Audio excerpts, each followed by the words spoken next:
The Korean War, a brutal conflict that reshaped East Asia and set the stage for decades of geopolitical tension. But how did this war start? Who were the key players? And why is Korea still divided today? Let's dive into one of the most significant wars of the 20th century. After World War II, Korea was divided along the 38th parallel. The North, under Soviet influence, established a communist government led by Kim Il-sung, while the South, backed by the United States, formed an anti-communist regime. With rising tensions and ideological differences, a conflict was inevitable.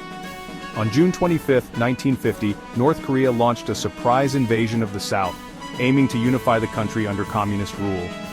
Their army advanced rapidly, capturing much of the South, including Seoul. The United Nations, led by the US, responded swiftly, sending troops to aid South Korea. Under General Douglas MacArthur, a counteroffensive was launched, pushing the North Korean army back. MacArthur's forces pushed deep into North Korea, approaching the Chinese border. But then, a game-changer, China intervened, sending hundreds of thousands of troops into battle. The war turned into a brutal back-and-forth struggle. For 3 years, battles raged across the peninsula. Cities were destroyed, millions of lives were lost.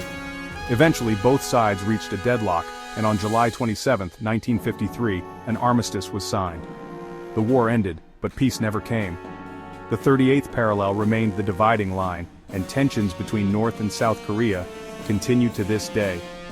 The Korean War was one of the first major conflicts of the Cold War, setting the stage for future US and Soviet confrontations. It shaped modern Korea, and left a lasting impact on global politics. Even today, the two Koreas remain technically at war. What does the future hold for Korea? Will reunification ever be possible? Let us know your thoughts in the comments. And don't forget to like, share and subscribe for more historical deep dives.